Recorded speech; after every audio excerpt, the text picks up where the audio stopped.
freaking love that song. Welcome to the 9 Lives podcast. I'm your host, Anne-Marie Avey. And Peepy Peeps right behind the computer. He's right behind the computer staring at me. He's my little audience of one, which has been my whole life.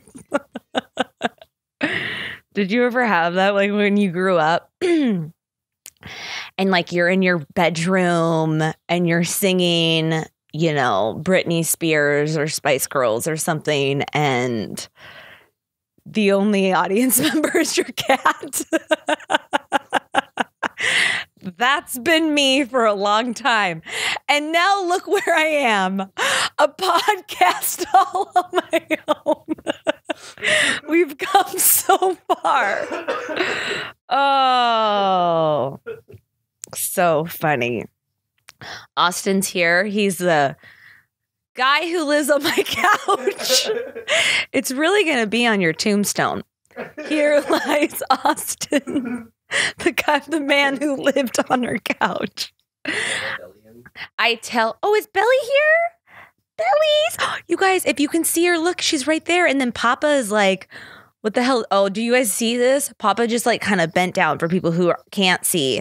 I have like my little door way out to my little patio that has like an upstairs rooftop. And Bellies. Hi, Bellies. And Pepe. Hi, Bellies. Hi, come on in. This will take a minute.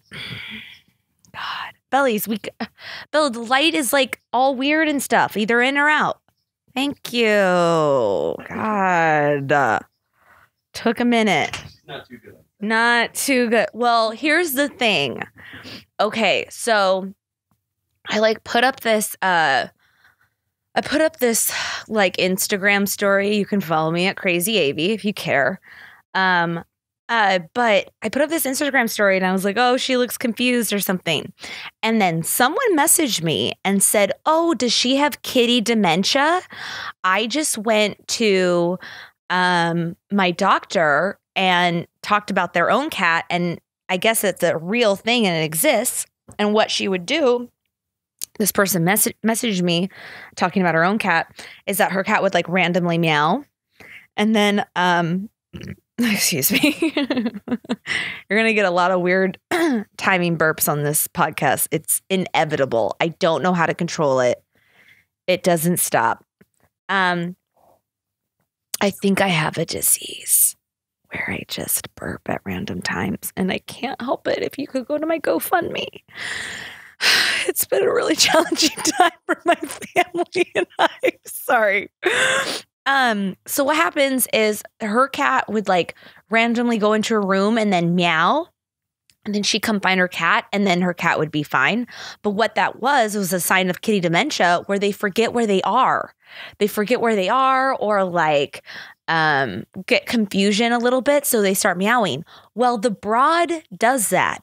And I thought she was just being vocal and like finally owning her voice, like the woman she was meant to be always. But now I think she might have kitty dementia, which is not funny, but it kind of is because it's actually really cute. Because she'll just like, she has one of those meows that sound like a monster. Like I remember for the longest time, I thought she was just always angry.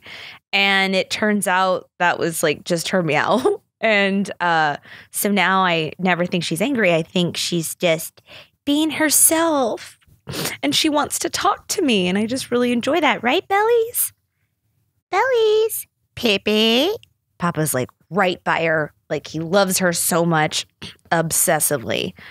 And maybe he's also helping her out a little bit. Like, hey, remember me?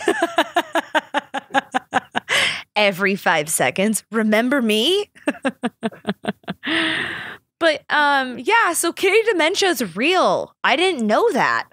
I had no idea. And I think she does have it. Sometimes she'll just meow randomly. And then I'm like, Bellies, what's wrong? And then she kind of like looks at me and purrs and just wants attention. And I'm like, okay. Right, Bellies? Oh, she's so cute. That's one thing. She's 17 years old. And one thing about having an older cat, and Papa Puff is 2. And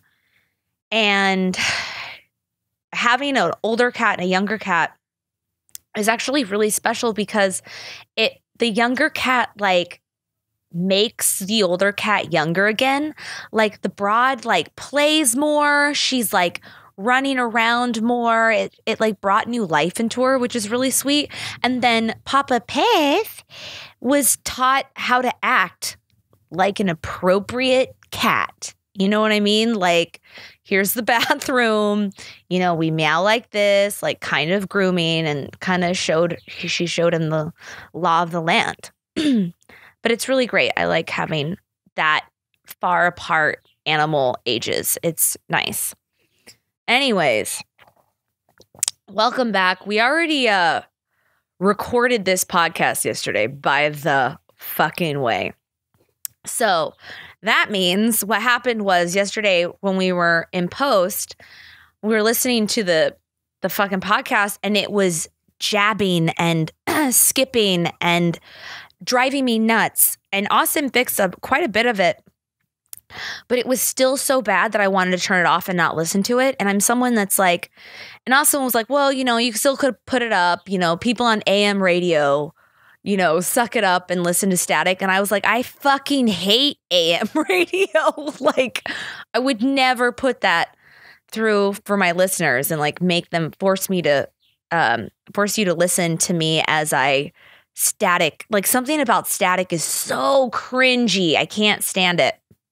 That and my roommate, my ex-roommate, Jordan, she used to hate styrofoam too. Like, static and styrofoam were like her 2 like pet peeves. And sometimes I would rub styrofoam together right in front of her. Like, or if she was like in the bathroom and I go in the shower and like rub the styrofoam together and she couldn't go anywhere. Oh, I'm fucked up. But it's that's what it's like living with me. Oh, is this your nightmare? Let me make that come true. That's living with me. But anyways, we've already done this podcast, so I'm going to try and just give you the energy that I had before. Right, Pee-Pee? Papa's now moved to the couch. The broad is on the floor. All eyes are on me. This is great. This is like I've not grown up since I was 10 years old, and it's really nice. Thanks, guys, for making me feel comfortable in my own skin. And in my Pee-Pee Puff onesie. Wearing my Papa Puff onesie. Whoa, a little low there. I got this. I don't remember where I got this. I got this on like Amazon. I think I was just searching because I really wanted to find one that looked like Papa. But I want to start a line where I do it myself. By the way, if you're here from the Cat Cult, I'm getting Cat Cult t-shirts made. I have to get like this business license in order to sell them. Some people like fudge it, but I'm like super paranoid about shit like that. So I just want to make sure everything's a go. But Cat Cult t-shirts are coming, they're really dope. I'm really excited to continue to do that. Also, I'm like looking down here, and this camera setup for people who are looking at YouTube is set on top of my like end table that has 2 layers. So there's like the top layer and then there's like the bottom shelf. And on the bottom shelf, I have my pumpkin from Halloween. It still has its sticker on it. A white pie pumpkin. I don't even know what that means. But, it's from Danny's. Maybe this pumpkin's called Danny. I don't know. It's now yellow. It was completely white before. I've had this since Halloween. I need to just throw it out. I forgot it was there because it kind of blends in really easily. But I really need... but I'm also kind of thinking it's so close to Halloween. Maybe I should just keep it up. I think I might go for the year round thing and like how we survived a year together, me and this pumpkin coming full circle, just like I am coming to you through your speakers. We've been through a lot, you know what I mean? So I have this pumpkin here, and it reminds me of when I had my Christmas tree up. If you like followed me on Snapchat and stuff like that, you would see my Christmas tree gate. I believe it was 2015. And I used to live in Hollywood, and I lived above the lead singer of Crazy Town. Austin, what was his name? Austin looked up his name the other day, and I was like, what? Shifty Shell Shock was his name. I don't remember that. But I lived above the lead singer of Crazy Town, and it was Crazy Town under there. Like he was always like weird and loud. But I'm sure I was too, because I lived with Boots, my golden retriever, right above him with 2 cats. So I'm sure it was just equally as bad. But so I had this Christmas tree up until July of 2015. And the only reason why I took it down is because I had to move. So this live Christmas tree that I had dried up so bad, like the ends of the branches were curling down, and like it was stiff as hell. And I don't know, it really became a character. Like it was really fun on Snapchat to like always add the Christmas tree point of view into stuff and everything like that. Hold on, let me put Danny the pumpkin down. Hold on. Good boy, Danny. Papa looked at me like, what? Sorry, Pee-Pee.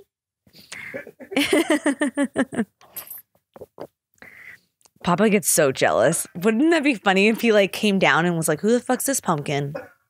You're in my domain. Oh, you think you're cute and white? I don't think so. You're not fluffy. Anyways, Papa is like really protective. Like even when Austin first like lied on my couch, like lied down and lied on my couch, it sounded like I gave you like a lie detector test, or like we found out you lied. But when he lied down, Papa was like, who the hell is this guy? Like staring at him from my bed. Like, you better stay over there. Like, remember? It was really funny. It's really interesting. Like cats have funny personalities. And Papa Pup is like very protective of his space and like wants to know what's going on. The broad is just passed out and like napping all day. So she could care less as long as, you know, you don't interrupt her and her space. But Papa wants to know everything that's going on. So anyways, what was I talking about? I was talking about, the Christmas tree. So I had to get this Christmas tree out. It was like dry as hell. I was so embarrassed that I had this Christmas tree for this long. By the way, it was like in the window. I couldn't like hide it, but I didn't want to like drag it out in the middle of the day and have like everyone see me. So I had this great idea that I would take it out around like 1 a.m. in the morning and be sneaky about it, and then no one would know it was from me. And by the way, I had all of my Christmas decorations up, not just my Christmas tree. I had like lights, I had bells were on my thing. Like I just had it all. It was a very depressing time. Like when you go through like a lot of emotional shit, and you know, when you're going through depression and emotional stuff, like you don't have the physical energy because a lot of your stuff is wasted on emotional energy. So one of the things about we good, Austin? Austin's coming over here and like staring. Oh, okay. So one of the things that I'm going to tell you about is if you look at the scientific fact, which is there is only a certain amount of energy. You can't get more energy and you can't have less energy. So energy is always going to be the same amount. How you use this same amount of energy every day is up to you. If you look into quantum physics, it's a real thing. You could Google it, look it up. Like I don't have to sit here and explain it, but it's a real concept. And so if you only have a certain amount of energy every day, and you waste, I don't want to say waste, but if you use a lot of that on thinking about all the crap that you've been through or crying or, you know, stress out on bills, blah, blah, blah, that's energy. being used, right? So that takes up quite a bit of time.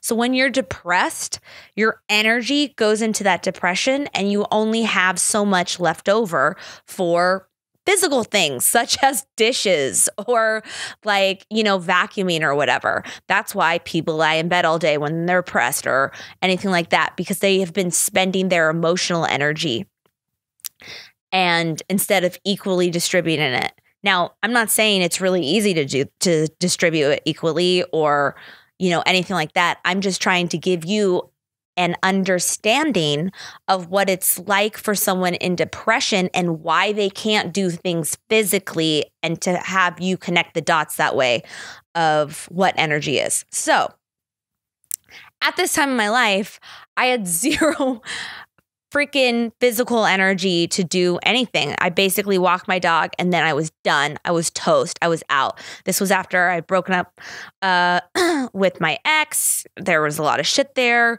Finding out that there was cheating, and then he moved in with her right after I kicked her out, and all that kind of stuff, which is fucking exhausting, right? Like, it's such a mind fuck when you see someone has like a double life and you had no idea, right? So me, like, always just thinking I'm an idiot and blah, blah, blah. And this was like the third time it had happened, by the way. I know. Trust me, we'll get into that another time. And then when my cat, Colonel Meow, died, I was just depressed and sad, and it was tough as shit. So we come to why I have all this Christmas tree up. I was like, it became overwhelming to take anything down because my mind was working its ass off with sad shit, right? So I'm forced to take all this Christmas stuff down because I'm moving. So around 1 a.m., I'm like, okay, I'm taking this shit down. I do this whole Snapchat story. I'm like taking the Christmas tree down. I pull it on its side. It has nettles flying everywhere because it's so dry. So like you touch it a little bit and it just falls off like nothing, right? It's so dry and like old and dead. It's just dead, okay?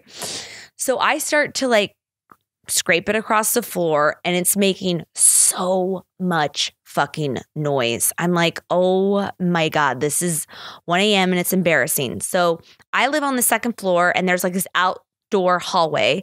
And my plan was to bring it out to the outdoor hallway and then throw it over the balcony. And then I run down and then I pick it up from the ground and then put it into the dumpster right outside. That was my plan. So I get it to the outside door balcony and there's like this couple. It was like a freaking Saturday or something. And there's this couple outside they're like wasted and they're arguing for like 2.5 hours. So now let me just give you a little impression. I had been dragging my Christmas tree out. It's now like in the hallway, but I can't get back into my apartment because it's so big and it's blocked like my entrance. And if I were to like go over the Christmas tree, I'd basically be bloodied because it's so like sharp and nettly from the Christmas tree that I'd be so scratched up. So I'm sitting out there for like 2 hours while this couple is arguing about something about a text. And then like, I don't even remember. I remember just wanting to shoot myself because it was like, you guys are not going to resolve anything. It was almost like they got off arguing. And, I love a good couple argument, but not when I'm trapped outside having to listen to it. So eventually they finally leave and I'm like, finally, I can throw this tree over the balcony. So by this time it's like 3:30 in the morning. I'm gearing up. I throw the thing over the balcony. I run downstairs.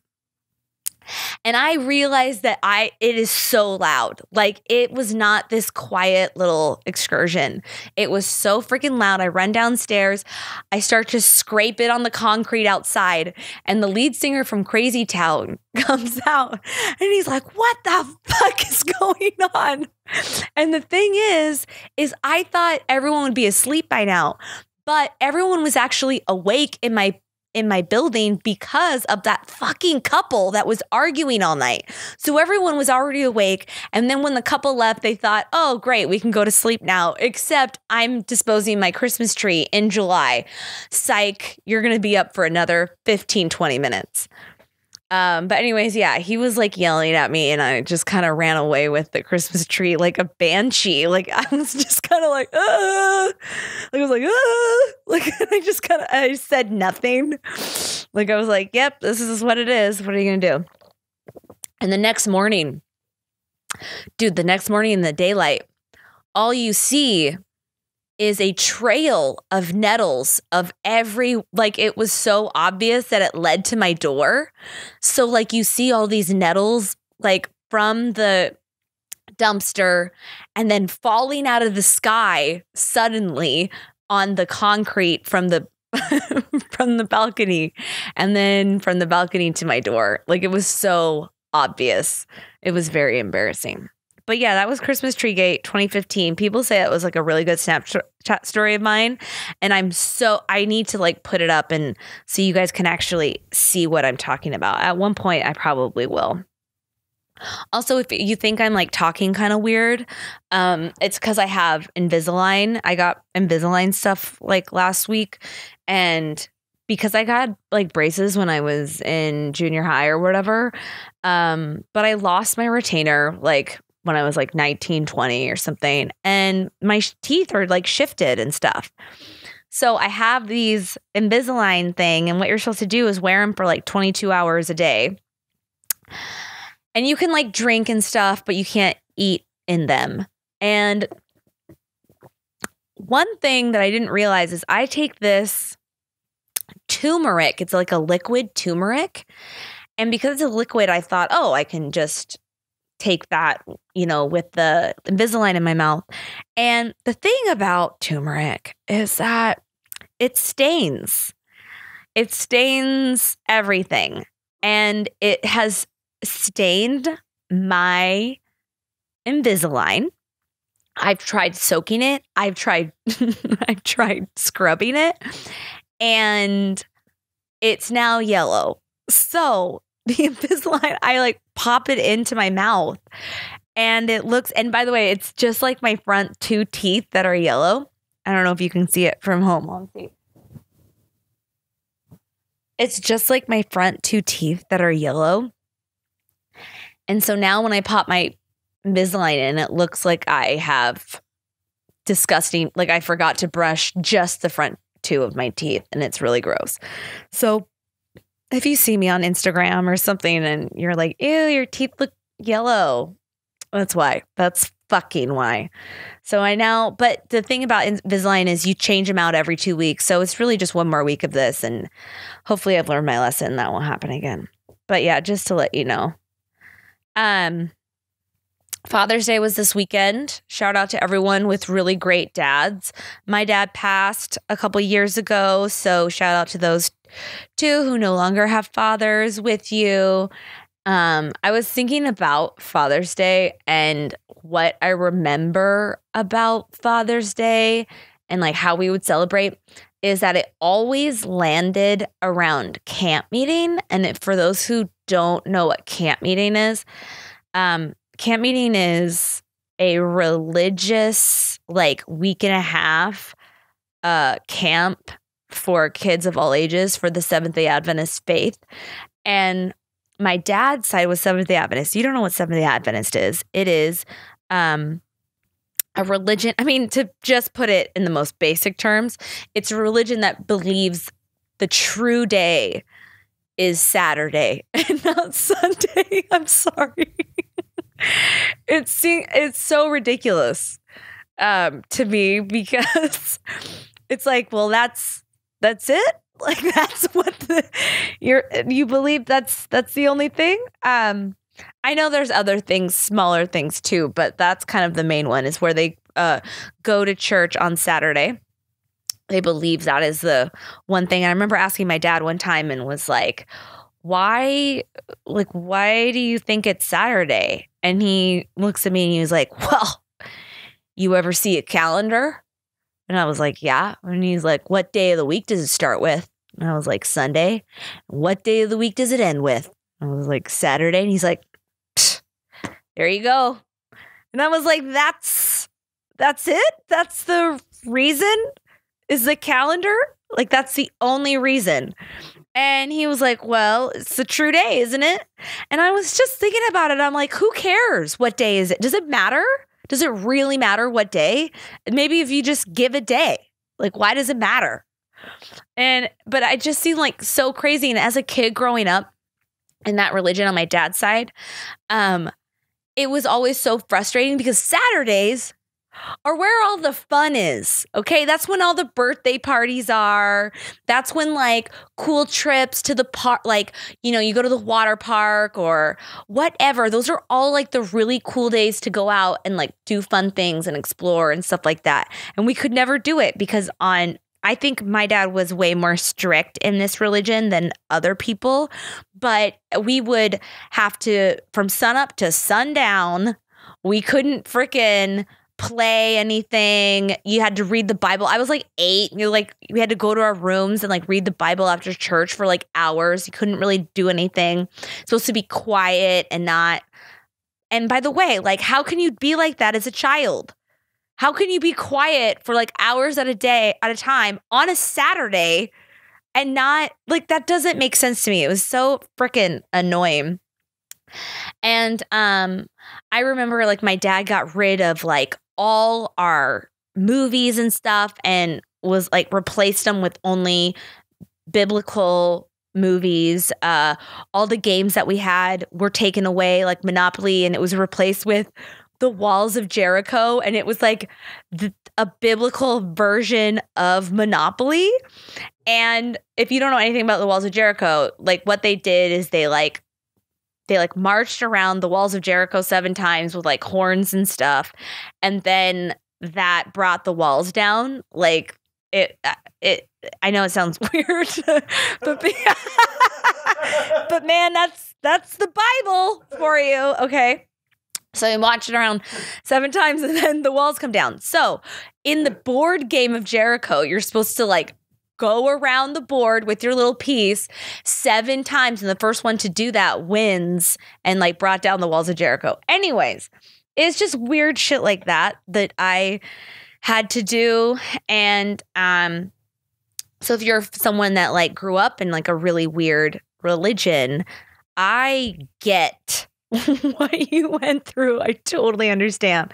One beautiful thing about that is that my dad didn't turn religious until after my parents got divorced. And so I would always come home to my mom and be like, oh my God, like, you know, dad said this, dad said that. And she was like, oh, well, we believe that blah, blah, blah, blah, blah. So I got like 2 different stories and sides rather than only thinking this is one way. So I'm always like appreciative of it because I feel like I'm able to connect with people who have that like weird, crazy religious experiences that are very strict.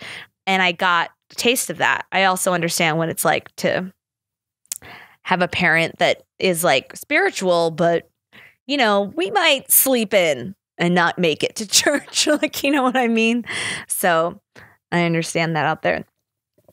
Anyways, so camp meeting, Father's Day always ended up on camp meeting. So I would go.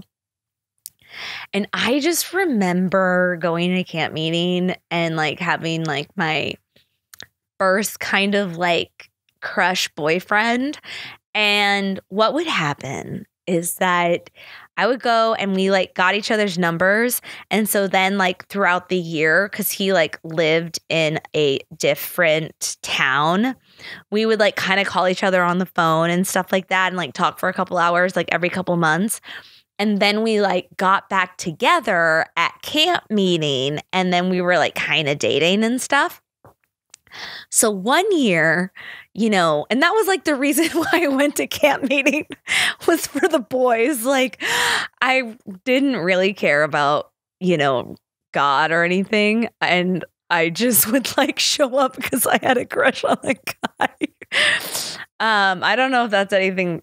I feel like that might be kind of why I was like a freshman year in high school, you know, like I think that's why some girls like to go to camp meeting is really just for, it's not for their religious experience. It's for the like dating experience kind of. It's a religious experience. All right. Very religious. So anyways, the next time when I came and I met up with this guy, his name was Ryan. He like gave me this like CD like packet. And I was like, what is this? He's like, it's for you. I made it for you. And I was like, oh, and I opened up and he had burned all of 98 Degrees, all of NSYNC's albums, all of Backstreet Boy albums. And I was like, oh my God, thank you so much. And then he goes, you know, the song, God Must Have Spent a Little More Time on You. I think of you every time I hear that song.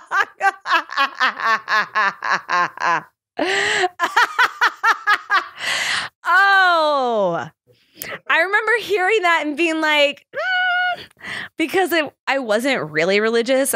But at the same time, I like liked it because I was like, oh, you're thinking of me during a song. That's kind of cool. But that's the song that goes, God must have spent a little more time on you, on you. Actually, let me see if I can pull it up because it's so fucking terrible and great and terrible. You know, I think it's great because it's nostalgic, but it's actually really fucking terrible. By the way, just to put this out there, I did say this on the podcast when I already recorded that NSYNC is the greatest boy band of all time.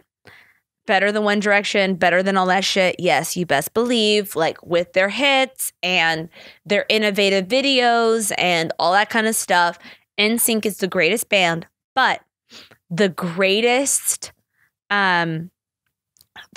song is Backstreet Boys' I Want It That Way. Hands down, anytime that song comes on, men and women and straight men and gay men, they all get into that song. It is something about that beginning, like that da-na-na-na. I can't even, oh God, it's so good. God spent a little more time. Let's see. Uh-oh, it's not coming up. Is it called God Spent a Little More Time? A Little More Time. It's called A Little More Time. Okay, let me see if I can find it. Because that song, is that peak like religious boyfriend or what? Like I'm pretty sure. Oh man. That's what I think of when I think of Father's Day. I really think of that. Okay, NSYNC. I know you guys probably don't want to like hear this, but it's too nostalgic for me. Okay, let me see. This I Promise. Oh, This I Promise You. There we go. Here's the song. Let's see. You changed my world with just one kiss. How can it be that right here with me? There's an angel. That's me. It's a miracle. Forever, your soul is like a secret. Never could keep. I'm 14.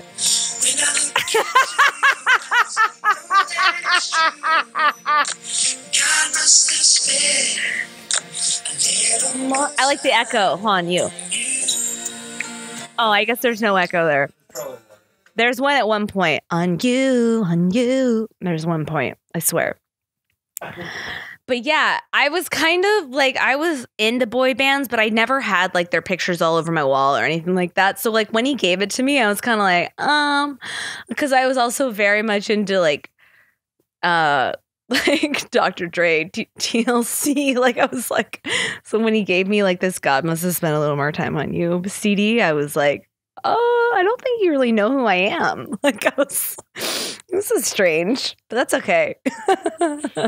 Let's kiss. Oh, so funny to me. Do you guys have experiences like that? Actually, please comment. If you're watching this podcast, I want you to go to my YouTube. I want you to comment like if you had like those like camps, those camp boyfriends that like only lasted a long time because you lived other places, you know? Oh, also, by the way, the new Backstreet Boys song is so fucking good. Let's see if I can find that one. It is so good. I know what you're saying. You don't believe me. What are you talking about? I don't know why it sounds so good, but it has like a synthesizer in it. Something about a good synthesizer beat like really gets me going. But yeah, it's the new Backstreet Boys and it's called I forget what it's called, but Don't Go Breaking My Heart. Yeah.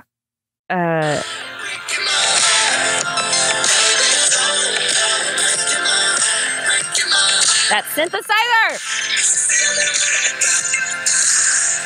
You have to look it up. It's so good. You know, I love this. Woo! Because I told you everything I have to say and now we're having a moment. We're having a moment. Me and that religious boyfriend at 14. You know what? I was talking to my friend Kareem about it and I was playing the video. Kareem is like my best friend. He's gay. He's great. I love him so much. We geek out on pop culture all the time.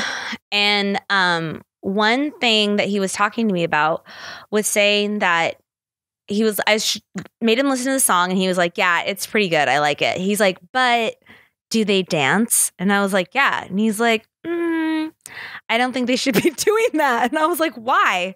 That's their thing. Like, he's like, yeah, but something about 40-year-old men dancing doesn't look right. And I was like, well, why the fuck not? Look, Kareem says like it looks kind of like inappropriate. Like it's not age appropriate and that you should stop synchronized dancing and like it's no longer a good thing. I think that's ageist.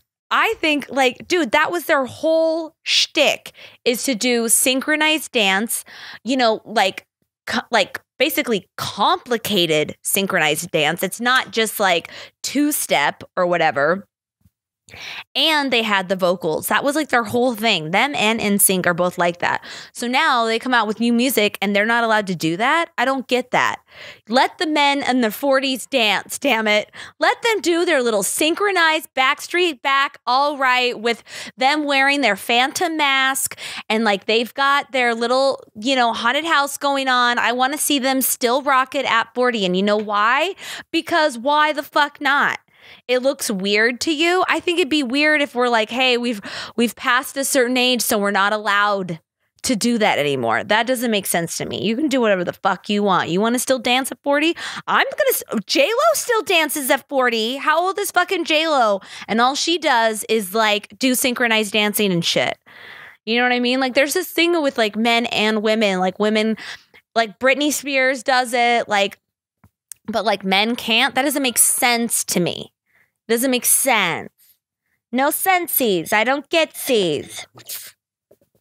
So I'm all for it. I'm here. I mean, they do kind of dance in their next video, and I don't think it's that bad. It kind of, one thing I don't like is there's like the really tall guy with like brown hair, and he has like really long, straight hair, and it looks a little greasy to me. But that's the only thing.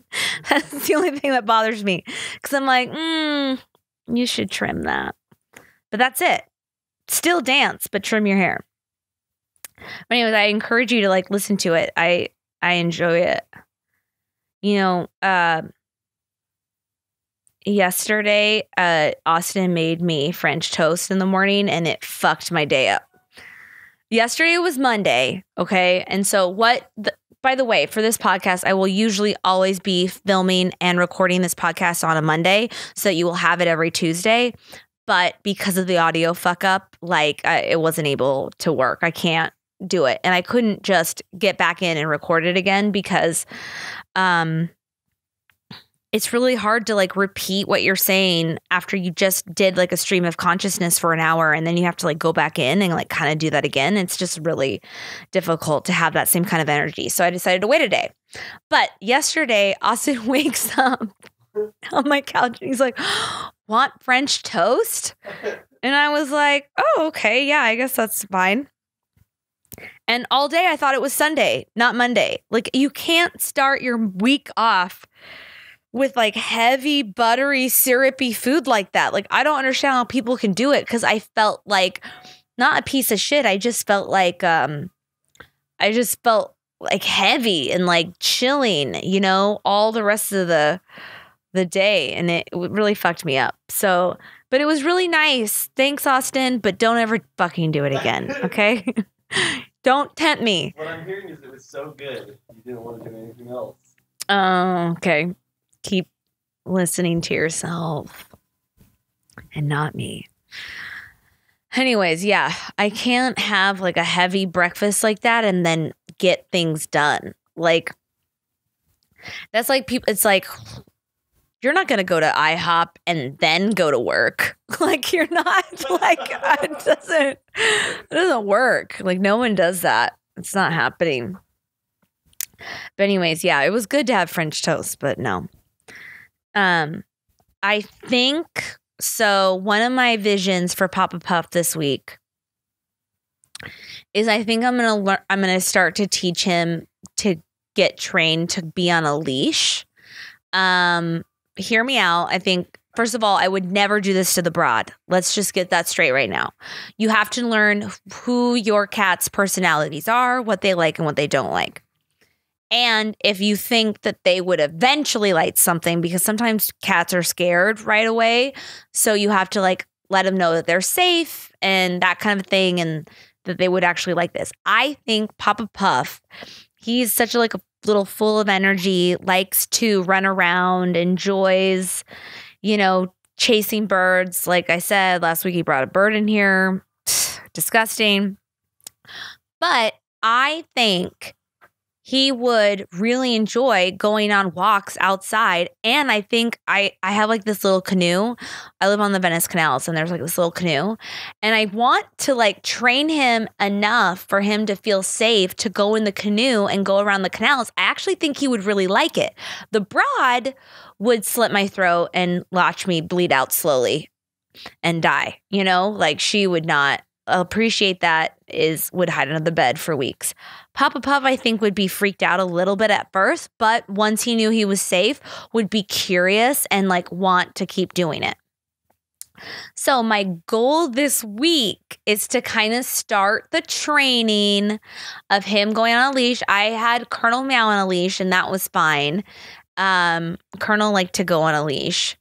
But again, it's not you can't force your cat to go on a walk. They'll walk and then they'll sit down, and then they get up and walk, and then they want to sit down, so it's not necessarily for this hardcore exercise, but it's definitely for stimulation and for some good fucking cat content. Cause I think Papa Puff I would really like it. I'd really enjoy myself out in the canoe with Papa, my cat. Oh my God. Have a little picnic. I bring I have this cat wine. By the way, you can go buy cat wine. It's a very real thing. It it has tuna flavor in it and shit like that, but it looks like wine. So when you drink wine yourself, you're never drinking alone. You could pour a little something for your cat as well. But can you imagine a little picnic basket and me and Pippi and in the canoe drinking wine? Oh my God. Like, I can't wait. That's going to be so good. Sorry, Papa, did I wake you up from your little cat nap? Sorry, you get beep peepee. Come over here. I have his little cheeky. I have your little cheeky. It's right here if you ever want to come over. I will always put like this little blanket and like a toy right here in case one of the animals, when it comes, joins me on my podcast. The broad loves snuggling with me, but not when I'm talking. That says a lot. Like, I'm not allowed to talk when she's in my arms. I'm supposed to just appreciate her and be silent. And Papa Puff just lets me go on and on. So he's staring at me right now like, should I? And I'm like, come in, baby peepee. I have your little cheeky. I love him so much. Anyways, I have like this, I have this like hair mole. Okay, so I have this mole. I have this mole and it has like one hair and I usually like, tweeze it and stuff and then it comes back. But I find that when I start thinking of things, I just pet it, like this one hair mole, and I realized that it's the equivalent of a man having a beard and like thinking, when they're like stroking their beard and they like think like that. I do the same with my hair mole. I like touch it and I'm like thinking of like what I need to do today and like the laundry and like, oh, I could bring Papa out on the canoe and then we could do this. And then I look down and I'm like, I'm fucking stroking my hair mole. That's disgusting. Like, please stop. And then I'm like, does anyone know that I'm stroking a hair mole? Probably not. But yeah, at some point, like even though I tweeze it, it starts growing back and like I can't get a hold of it yet. So it's just a little hair right there. And so when it gets long enough, then I can eventually tweeze it. Does anyone else have this problem or does the cheese stand alone? By the way, where the fuck did that saying come from? The cheese stands alone? What is that? Like, I don't understand. Yeah, Austin, look it up. Because sometimes I'm so interested in language and I'm like, but like, why? There's so many like great, like the fleek, like your eyebrows on fleek. I remember seeing the Vine, but like, where did fleek even come from and how did that word develop to be even a thing? Stuff like that like drives me to do this podcast so we can really find out the answers of the world with us. Oh my gosh. If you ever see me drink water, by the way, I usually put like words on it. For example, this says yumminess. And it's because I found this article. Wait, did you figure it out? Yeah. What is it? The cheese stands alone. It's the end of the Farmer in the Dell. The end of the song? The song The Farmer in the Dell. Yeah. It's after, like, the farmer takes the wife takes the child, blah, blah, blah. Oh, and yeah. It's like, the cat takes the mouse takes the cheese, but then the cheese can't take anyone. So Oh my God. That's what it's from? Did you guys hear that? Okay. Did you? I wonder. Okay. So what it is in the Farmer in the Dell song, they're like, the farmer takes the wife takes the kid takes the cat. The kid takes the dog. The kid takes the dog. The dog takes. The kid takes the nurse. Okay. Well, anyways, it goes down and down and down the line, and the mouse takes the cheese, and then the cheese can't physically take anything, so it stands alone. That's so fucking dumb. That is so funny. It all stemmed from that song. Who would have thought this guy, like writing this song, would know that it would change the course of language forever? Wow. I use that saying a lot. I had no idea. That's so fascinating. What was I just saying, though, before that? Shit. Oh, this. Oh, I was talking about the water. So this water has, like, words on it, and it's because I found this, actually found this article that talks about how if you write words on a bottle of water, that it actually changed the molecules inside. Like it changes the structure of the water of molecules. So like they wrote like hateful words on it, and then they were writing like beautiful words on this water. And then they would come back the next morning. Again, it had like the same air. It had like the same, all the same, like it was in the thing and all that kind of stuff. And it changed the molecules. So, and you can see, like, you'll have to look it up. I'll leave a link below on this article because it's really fascinating, and I feel like it actually explains what emotional abuse is really well. It like clicked with me, right? Because just like quantum physics, like your energy and like what you put out is a real thing. There's so many scientific studies that prove that it's a real thing. So the words like change the molecules. So I was thinking, so by the way, the molecules look like really jagged and like weird, have like take on this weird, sharp, jaggedy form. And then when it's like love and beautiful and like those kind of words, it like takes on this beautiful looking form. It's really fascinating. And so I figured, well, if that works on water, what if I wrote things on my water bottle that like change the molecules of it, and then I'm drinking that on some level? Like I have no idea if that works. I have no idea. I am not a scientist. It's just something that I wanted to try. So it's like sometimes when I was like feeling really low, I'd write confidence on my water bottle, or I'd write, feeling good. And I wrote yumminess here too, to make me think that drinking water is really yummy. I don't know if this works. It is maybe just a mind fuck for me. It could be that, when you have what happens when, a placebo effect where I just been thinking it's working and it's not actually. I don't know, but I do it all the time and I feel better. I really do. But it could be just a mind fuck and I don't know anything. But that's why if you see me with this water bottle, you see why I have things written down on it. And it's sometimes to just ingest what that word is. Also, really quick, I just want to talk about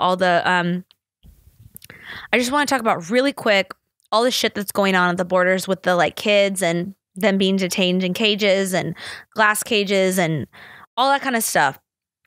Look, you can look it up. I don't really need to go into detail about it. It's frustrating. It pisses me off. Whether you're a Republican or a Democrat, it should strike something inside you. And even Laura Bush came out something the other day, which was so beautiful. And it shows to me that like this transcends sides, where it's just basic humanity of right and wrong, especially when it comes to kids. And I know what it's like to have trauma as a child. And so there's like separation anxiety and abandonment issues and all that kind of stuff. Anyone who is an adult now and has really done work on themselves understands the implications of what your childhood crap comes up in later. You know what I mean? And so you see these kids and it just breaks your heart. So something that I just want to let you know is that you can donate to ACLU, who is fighting to change these policies at the core, or you can go to baby2baby.org, which helps with getting diapers and toys and stuffed animals and books and stuff, because in these cages, these kids don't even have toys, books, like nothing to stimulate them. It's just like these like foil type blankets. And that's it. And they're without their parents. So when you think of stuff like that and what it means to like keep a kid somewhat stimulated or keep their mind off stuff that's going while they're going through this, it hurts. It hurts my fucking soul. So you go to baby2baby.org. They're working with the KIND organization to get actual supplies to these children while they're there. And also the ACLU, like I mentioned before, is doing the legal side. So trying to put policies in place that doesn't allow this to fucking happen. If you guys wanted to port deport people. Okay, like fine, do it in a humane way. That's all I can't even. It breaks my heart. It's tough. It's tough looking at those images. But I just kind of wanted to mention that and just get that off my chest so you do something. Because at the end of the day, no matter what the fuck is going on in this world, you have to do what you can and then also do what you emotionally, mentally can. So, for example, like I was like fucking down yesterday. I was like looking at all these images. I was like depressed. I felt helpless. And this is when you get down into depression and where you can feel stuck and unmotivated because everything feels so heavy.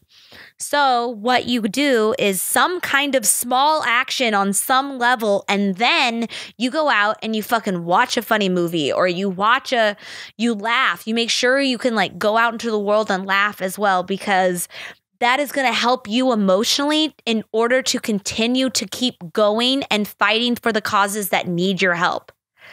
People don't understand. Like a lot of people think like, I can't laugh today. I can't do it. How can you even make jokes at a time like this? How can you blah, blah, blah? And it's like, how can you not? You got to re-energize. Like laughing and feeling good re-energizes you and allows you to have more energy to do the things that are tough. And as someone whose like mother went through cancer and all that kind of stuff, I would make sure I did that. So when I went and helped my mom, and it was hard seeing her deteriorate, and it was hard seeing her lose her life, and it was hard seeing her go down one by one with, the body. I came in with this great attitude and saw her every day and made her laugh and made that transition easier. But the reason why I was able to do that is because I took time for myself. I went out and I made sure I still did something positive for myself, despite all the crap that's going on. And I think that's what people need to like really learn is how to do both, because it actually will keep you motivated and energized to continue doing the tough shit. People don't realize that. Even on this, like, I don't know, write, if it helps on your water, write like humor, laughter, goodness, vitality. Something so like you can even look at your water bottle every day and remember what you're drinking this for. Oh, vitality. I'm going to be a good day. I need to like recharge my battery because I just went down listening to all the negative shit that's going on in this world. It's tough, man. It's tough to do, but what else? What other choice do you have? What other fucking choice do you have? Anyways, what were you saying, Austin? Oh, yeah. So, what do you mean the reference to the channel? You wanted me to remind you to like plug Crazy. Oh, I'm supposed to plug Crazy Avey Land. Oh, right. Yeah, I got to do that part right after like the baby to baby and da-da-da-da. Oh, by the way, while you're looking at these things, you might, in order to recharge your battery and laugh, you might want to go over to Crazy Avey Land, and that might help you feel better about yourself. This last video we did was the Crazy Cat Ladies. No, it's called the Cat Lady Store. And it's really funny. I think it's really funny. And yeah, that might actually help you laugh and recharge. And so you're able to continue the next day. I recommend you doing that. Crazy Avey Land is on YouTube. Like, subscribe. Even this podcast, if you guys like and subscribe and comment on it, and just let me know what you think or feel or what you want me to talk about, or if you have questions or if you disagree. This is the cat cult, baby. And you know what we do at the cat cult? We disagree, we talk it out, and we figure it out, and then we move forward together. That's what I think is like a big thing. It's like listening, but also moving forward together, because with all this shit going on, like, bigger numbers help, So we all have that, just wanting to be heard, I think, is a big thing. So I love you so much, my little cat babies. My little cat call. Hey, Pee-Pee. Pee-Pee. He's still just staring with his little cheeky. Thank you so much for coming. I love you guys so much. Like, subscribe, tell your friends, tell your family. We at the Crazy Avey Land / 9 Lives podcast. I'm not from the East Coast, so I don't know what that was. But I love you so much, and until next week. Love you. Bye, beep. Bye, beep, beep. Beep, beep.